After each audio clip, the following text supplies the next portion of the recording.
작업을 그대로 좀 하셔도 그냥 합시다. 상관없어요. 조금 뭐 시끄러워도 괜찮아요. 예.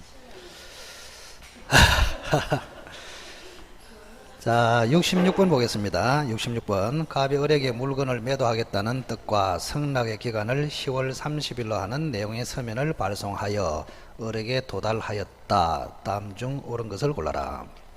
자, 요런 형태의 문제도 굉장히 자주 나옵니다. 그래서 계약법에 딱 들어가면 계약의 성립에서 한 문제 나오거든요. 가장 유력한 문제가 요 형태입니다. 66번.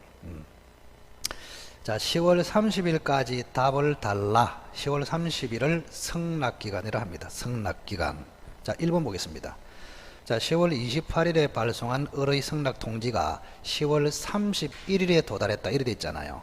자, 30일까지 도달해야 되는데 하루가 늦었어. 이거를 연착된 승낙이라 합니다. 그러면 승낙이 연착되면은 원칙은 계약이 성립되지 않습니다. 그런데 연착된 승낙을 갑 쪽에서 새로운 청약으로 볼 수 있어요. 연착된 승낙을 갑 쪽에서 새로운 청약을 봐서 거기에다가 갑이 승낙을 해버리면 다시 계약은 성립한다. 이래 맞습니다. 그래서 1번은 X입니다. 자, 이번에 보시면 을이 10월 25일에 승낙을 발송하여 27일에 도달했습니다. 그러면 30일 안에 도달했기 때문에 계약은 성립합니다. 그런데 언제 성립하느냐? 여기는 대화자가 아니고 격지자입니다. 격지자. 대화자는 시험에 안 나와요. 격지자. 전화하는 게 대화자입니다. 격지자는 승낙의 발신 시에 성립합니다. 따라서 10월 25일에 성립한다. 이래 맞잖아요. 그래서 2번은 X. 자, 3번에 을이 10월 20일에 승낙 통지를 발송하여 10월 31일에 도달했다. 연착이 됐습니다. 그런데 20일에 발신했는데 며칠이 걸렸습니까? 11일이 걸렸죠. 이거를 사고연착이라 합니다. 사고연착. 자, 사고연착은 사고 때문에 연착이 됐기 때문에 을에게 잘못이 없어요. 자, 을에게 잘못이 없기 때문에 을을 보호해야 됩니다. 따라서 을을 보호하기 위해서 갑은 연착 통지를 해야 할 의무가 있습니다. 그래서 갑이라는 사람이 을에게 통지를 해줘야 돼.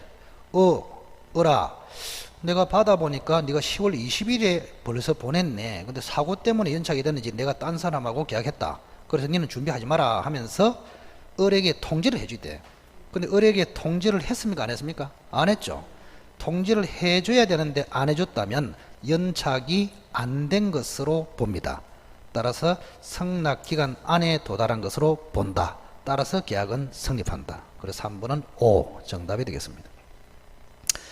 자, 4번의 3의 경우는 역시 격지자이기 때문에 언제 성립한다? 발신시. 언제요? 10월 20일. 자, 4번도 X. 자, 5번에 만약 승낙기간을 정하지 아니한 청약이라면 청약의 효력은 발생하지 않습니다. 자, 청약할 때는 승낙기간을 정해서 할 수도 있고 승낙기간을 정하지 아니하고 할 수도 있습니다. 그래서 5번도 X가 되겠습니다. 자, 그래서 3번이 답이고 67번 동시행 항변권에 관한 설명으로 옳은 것을 골라라.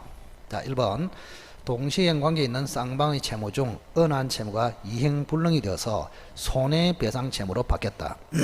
이제는 손해배상 채무와 상대방의 대금지급 채무가 동시행 관계로 들어갑니다. 따라서 여전히 항변권은 존속한다. 이래야 맞습니다. 1번의 문장은 그 기출에도 많이 나옵니다. 갑이 집을 팔았어. 을에게. 근데 갑의 귀책 사유로 집이 불타버렸어. 그럼 갑은 손해배상 채무로 바뀝니다. 그럼 이제는 갑의 손해배상 채무와 을의 대금지급 채무가 동시행관계로 들어간다. 따라서 여전히 항변권은 존속합니다. 자, 1번은 X. 자, 2번 보겠습니다. 자, 임대차 종료 후 보전금을 반환받지 못한 임차인이 항변권에게 의해서 점유합니다. 그러면 항변권에게 의해서 점유하면은 불법입니까? 적법입니까? 적법. 그럼 적법이기 때문에 적법 점유로 인한 부당이득 반환 책임을 진다. 이래야 맞다. 자, 그래서 2번도 X입니다. 4번에 토지 임차인이 건물 매수 청구를 하면은 건물 매매가 즉시 성립합니다. 형성권이기 때문에 따라서 토지 임차인은 건물 매도인이고 토지 임대인은 건물 매수인이 됩니다. 따라서 토지 임차인은 매도인으로서 건물을 인도하고 소유권 이전 등기를 해줘야 합니다. 토지 임대인은 매수인으로서 건물 대금을 지급해야 됩니다. 따라서 두 개는 동생관계이다 이래야 맞습니다. 자, 4번에 변제할 의무가 담보 말소 의무는 동생관계가 아닙니다. 선후관계입니다. 자, 이것도 시험에 잘 나왔죠. 여기 보세요. 변제와 채권 정서 반환, 변제와 영수증 교부, 변제와 담보 말소, 이렇게 세 가지. 자, 여기서 잘 보세요. 변제하고 영수증 교부만 동생관계입니다. 나머지는 선후관계이다 이런 이야기입니다. 간단하게 딱 정리를 하셔야 됩니다. 자, 돈 갚는 거하고 채권증서 차용증을 돌려주는 것은 선후, 돈 갚는 거하고 담보를 말소하는 것도 선후, 돈 갚는 거하고 영수증 끊어주는 것은 동동 이렇게 된단 말이에요.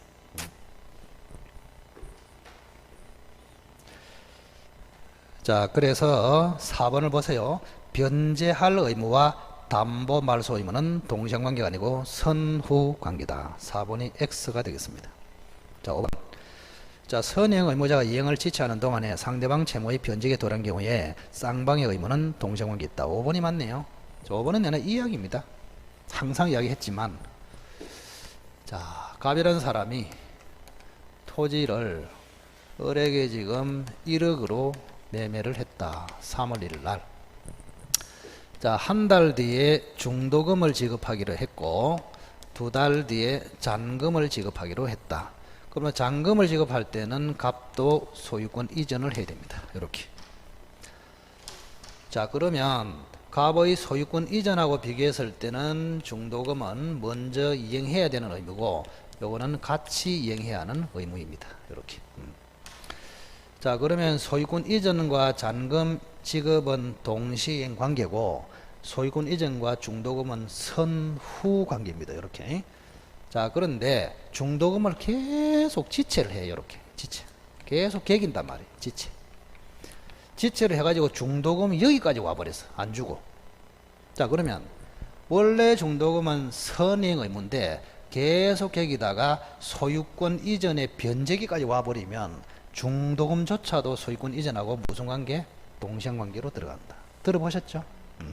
그래서 선이행 의무를 지체하는 중 상대방 변제기가 도래하면은 동생관계에 들어간다. 이런 이야기입니다. 자, 그래서 5번이 맞습니다. 자, 68번. 갑이 을에게 자신의 A 토지를 매도하는 계약을 체결한 후 소유권 이전 및 인도 전에 A 토지가 멸실되어서 이행불능이 됐다. 다음 중 틀린 것을 골라라. 이게 무슨 문제입니까? 68번 딱 보면. 무슨 문제인지를 알아야 뭘 뭐 장사를 해먹든지 뭘 하지. 크게 대답해서 틀려도 됩니다. 크게 대답해가지고 틀렸다. 합격입니다. 무조건. 문제를 딱 읽어보고 이게 우리가 배운 것 중에서 이게 이거를 뭐라 하더라 이렇게 돼야 되는 거 아닙니까? 그죠? 위험부담 아닙니까? 위험부담. 주로 위험부담. 후발적 불능 문제 아닙니까? 후발적 불능. 자, 계약을 체결한 후 불능. 원시적이다, 후발적이다. 후발적. 자, 그럼 여기 잠시만 한번 봅시다. 잠시 다시 한번 봅시다. 자, 이건 뭐 토지나 집이나 똑같습니다. 이렇게. 자, 을에게 지금 1억으로 매매를 했습니다. 매매 시점이 이렇다. 근데 집이 여기서 불타버렸다. 토지가 여기서 멸실됐다. 이거를 뭐라 한다고요? 후발적 불능이다. 자, 후발적 불능이면은 매매 자체는 무조건 뭐라고? 유효입니다. 이렇게. 그리고 크게 두 가지로 나누겠죠. 갑의 잘못으로 불탔다. 갑의 잘못 없이 불탔다. 이 두 가지로 크게 나눈단 말이에요. 그러면 이 경우에는 갑의 잘못으로 불탔기 때문에 채무 불이행 책임으로 처리합니다. 채무 불이행 책임. 이렇게. 즉 어른 갑에게 채무 불이행 책임을 물을 수 있다. 즉 어른 갑에게 해제할 수 있고 손해배상을 청구할 수 있다. 자, 귀책 사유 없으면 위험 부담 문제로 처리합니다. 위험 부담 문제. 위험 부담 문제. 이렇게. 그럼 위험 부담은 두 가지죠. 자, 을에게도 귀책 사유가 없다. 이거 하나 하고, 자, 을에게는 귀책 사유가 있거나 또는 을이 수령 지체를 하다가 불타버렸다. 크게 두 가지 아닙니까? 이렇게. 자, 그러면 갑에게도 잘못이 없고 을에게도 잘못이 없다면 갑의 채무도 소멸, 을의 채무도 소멸 이렇게 된다. 그럼 을의 채무도 소멸하기 때문에 갑은 을에게 1억을 청구할 수 있나요? 없나요? 없습니다. 이거를 채무자 위험 부담이라 합니다. 갑을 채무자라 하거든요.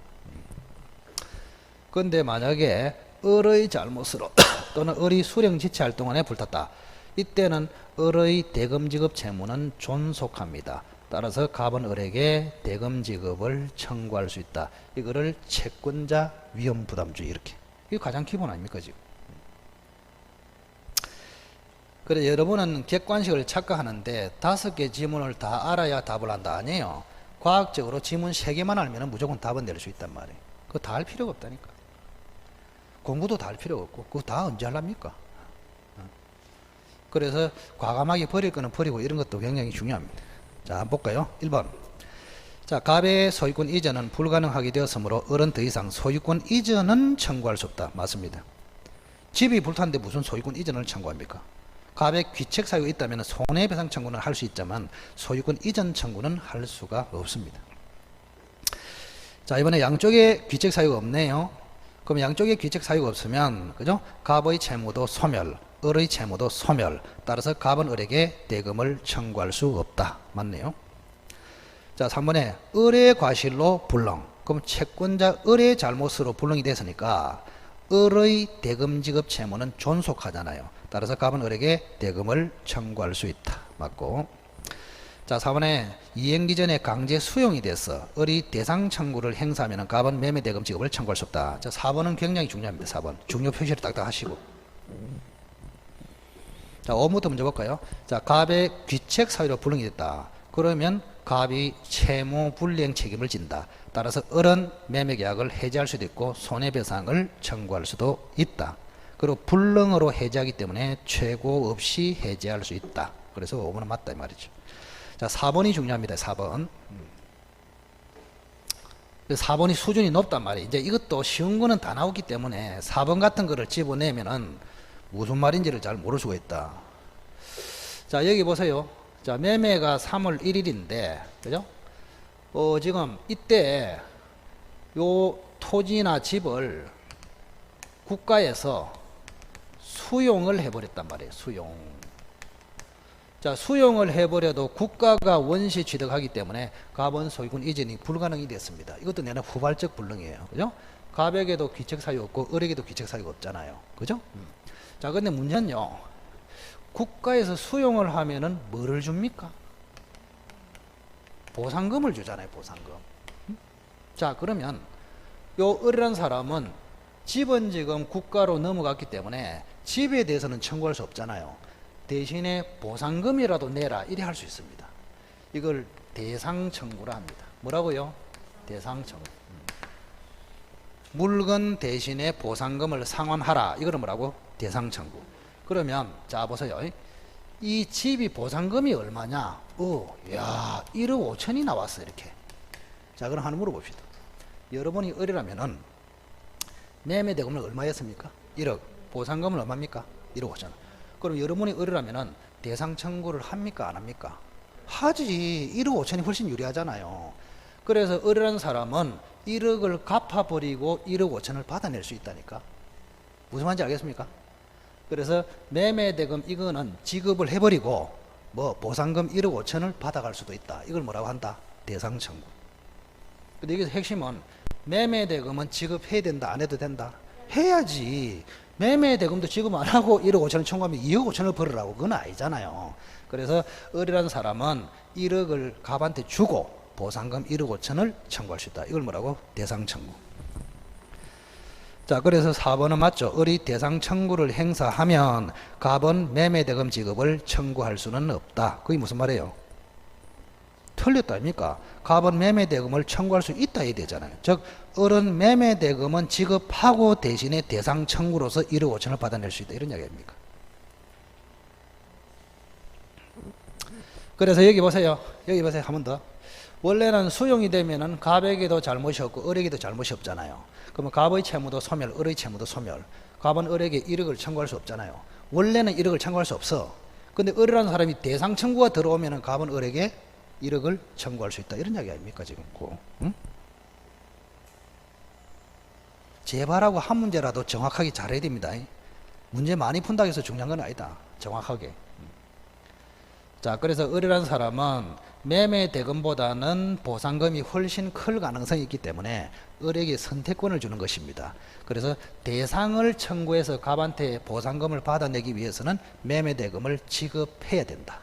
따라서 을이 대상 청구가 들어오면 갑은 을에게 1억을 갚으라고 청구할 수 있다. 이렇게 되는 것입니다. 자, 그래서 4번이 틀렸습니다. 자, 69번은 무슨 문제입니까? 딱 보니까 모르겠습니까? 제3자를 위한 계약이지. 제3자를 위한 계약. 그죠? 제3자를 위한 계약도 그냥 100% 나옵니다. 그게 얼마나 좋습니까? 공부하기가. 그래서 계약법이 사실은 조금 어렵게 느껴져도 점수 따기는 좋아요. 왜? 주제마다 무조건 한 문제 나온다니까, 계약법은. 자, 보겠습니다. 자, 갑이라는 사람이 을에게 지금 1억으로 매매를 합니다. 3월 1일 날. 근데 병이라는 사람에게 1억을 공짜로 정의하기로 했습니다. 이렇게. 자, 그런데 갑이 요청을 합니다. 을아, 내가 토지를 넘겨줄 테니까 나한테 1억을 주지 말고 병한테 1억을 지급을 하시오. 이렇게 요청을 합니다. 요청을 하기 때문에 갑을 요약자라 합니다. 을이 거래할게 하니까 뭐요? 낙약자라 합니다. 이 사람은 돈 받기 때문에 수익자라고 합니다. 이렇게. 그리고 이 사람은 요구를 하기 때문에 우리 법에서는 채권자라고 합니다. 이 사람은 응해하기 때문에 채무자라고 합니다. 이 사람은 제3자라고도 합니다. 이렇게. 자, 그러면 시험에서 핵심은, 자, 갑하고 을의 관계를 뭐라 할까요? 보상관계라 합니다. 갑하고 병의 관계를 뭐라 할까요? 대가관계라 합니다. 보상관계는 어마무시하게 중요하기 때문에 계약 전체에 영향을 주고 대가관계는 중요하지 않으므로 영향을 주지 않습니다. 기본적으로. 자, 그래 해놓고 이제 수익자가 굉장히 중요하죠. 특이한 놈이다. 이런 이야기입니다. 자, 첫째, 이 사람은 당사자가 아니에요. 당사자가 아니기 때문에 계약을 절대 이놈은 취소할 수 없어. 이놈은 당사자가 아니므로 절대 해지할 수 없어. 이놈은 취소를 전제로 하는 부당이득 반환에 절대 관여할 수 없어. 이놈은 해제를 전제로 하는 원상회복에 절대 관여할 수 없어. 이게 최근에 가장 중요합니다. 자, 그러면 취소와 부당이득 반환, 해제와 원상회복은 오로지 누가 해야 된다 말입니까? 갑하고 을 사이에서 처리해야 된다. 이런 이야기입니다. 이게 가장 중요합니다. 요즘. 자, 그 다음 두 번째. 자, 병이라는 사람은 선이라도 보호되지 않습니다. 특이한 제3자이기 때문에 선의의 제3자로서 보호가 된다 안 된다? 안 됩니다. 그 다음 다른 거는 별로 중요하지 않고, 자, 이 사람은 제3자 사기 강박에서 제3자에는 해당됩니다. 이 세 가지가 핵심 포인트다. 요즘. 그래서 논점을 끊임없이 줄여가면은 포인트만 결국에는 알게 된다. 나머지는 잔챙이다. 자, 그러면 한번 물어봅시다. 이미 을이라는 사람은 5천만 원은 지급했습니다. 그런데 토지를 넘겨받았어. 넘겨받으면 1억을 다 줘야 되는데 나머지 잔금을 지체하고 있습니다. 채무불이행하고 있습니다. 그러면 채무불이행하면은 해제와 손해배상을 청구할 수 있거든요. 자, 해제는 병이 합니까? 갑이 합니까? 갑이 합니다. 병은 절대 해제 안 된다 그랬죠. 그래서 병이라는 사람은 오로지 뭐만 할 수 있다고? 손해배상 청구만 가능합니다. 이놈은 정확하게 병은 뭐만 할 수 있다고? 손해배상 청구, 취소, 해제, 부당이득 반환, 원상회복은 갑과 을 간에 해야 됩니다. 병은 절대 할 수 없어요.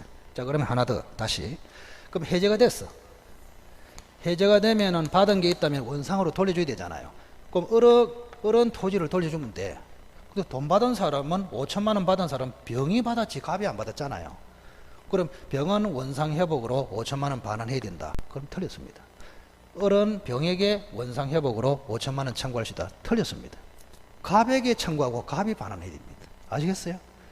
그래서 병은 원상회복에 관여한다, 관여할 수 없다? 관여할 수 없습니다. 그 굉장히 중요한 이야기입니다. 자, 문제를 한번 볼까요?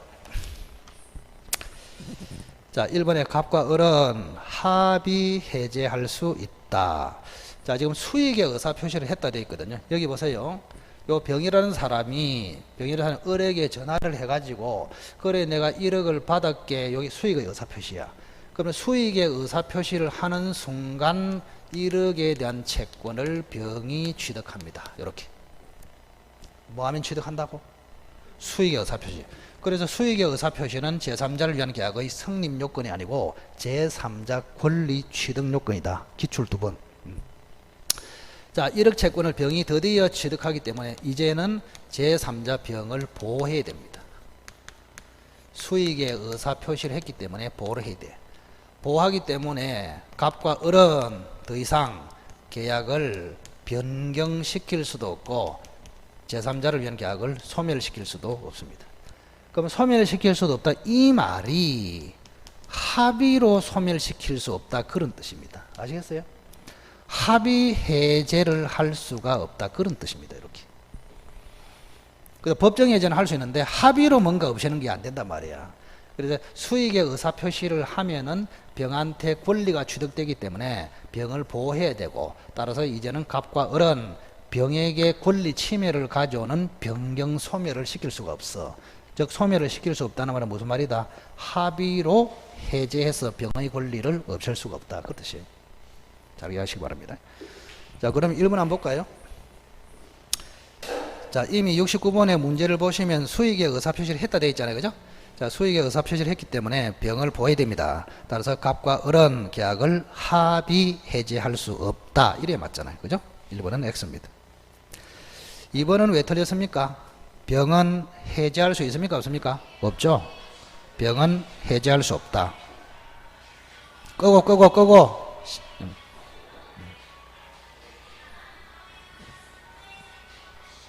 자, 어쨌든 병은 해제할 수 없습니다. 해제할 수 없어. 그 좀 주의를 좀 하시면 좋겠구만. 자, 69번에 2번 다시 보겠습니다. 을이 대금 지급 의무를 이행하지 않은 경우에 병은 제3자는 해제할 수 있습니까? 없어. 그래서 X고. 자, 3번에 보겠습니다. 갑이 을의 채무불이행을 이유로 계약을 이미 해제했습니다. 해제했죠? 자, 해제가 됐으면 병은 을에게 손해배상은 청구할 수 있다 그랬잖아요. 맞죠? 그죠? 해제는 할 수 없지만 뭐는 할 수 있다? 손해배상은 청구할 수 있다. 3번은 O.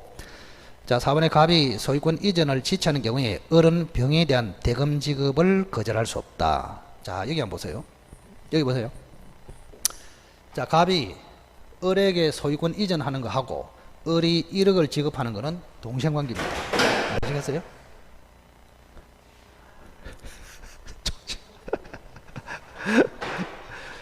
저 무거워서 그래. 굉장히 무겁습니다. 뒤로 돌아보지 마시고 집중 한번 해봅시다. 자, 다시 보세요. 자, 갑이 을에게 소유권 이전하는 거하고 을이 1억을 지급하는 거는 무슨 관계라고? 동생관계. 그러면 만약에 갑이 소유권 이전을 안 하고 있으면 을은 대금을 지급해야 된다, 거절할 수 있다? 거절할 수 있다. 자, 다시 읽어보세요. 자, 갑이 소유권 이전 등기를 지체하는 경우에 을은 병에 대한 대금 지급을 거절할 수 있다, 이래 맞잖아요. 그래서 X입니다. 자, 이번에 을이 갑의 채무불이행을 이유로 계약을 해제했습니다. 자, 해제했습니다. 해제했어. 을은 이미 지급한 대금의 반환을 병에게 청구합니까? 갑에게 청구합니까? 갑에게 원상회복을 청구한다, 이 말 아닙니까? 그래서 병에게는 원상 회복을 청구할 수도 없고 병은 원상 회복 의무도 없습니다. 자, 그래서 3번만 맞고 5번은 틀렸습니다. 3번이 정답이 되겠습니다. 자, 오늘은 여기까지 하죠. 그죠? 그 우리 때문에 신경쓰여서 저 작업하는데 위험할 수도 있어요. 그죠? 그래서 여기까지 하고, 그 나머지는 제가 필요할 때 동영상 촬영을 해서 올릴 테니까, 뭐 지금 10문제 정도 남았잖아요. 그죠? 그래서 그렇게 하시고, 뭐 오늘 하여튼 간에 촬영하는데 도와주셔서 감사드립니다. 그리고 혹시 시간이 나면 배속을 다음에 해가지고 한 번 더 들어보면 훨씬 더 나을 겁니다. 그래서 하여튼 간에 많은 도움이 됐기를 바라겠습니다. 자, 고생했습니다. 감사합니다.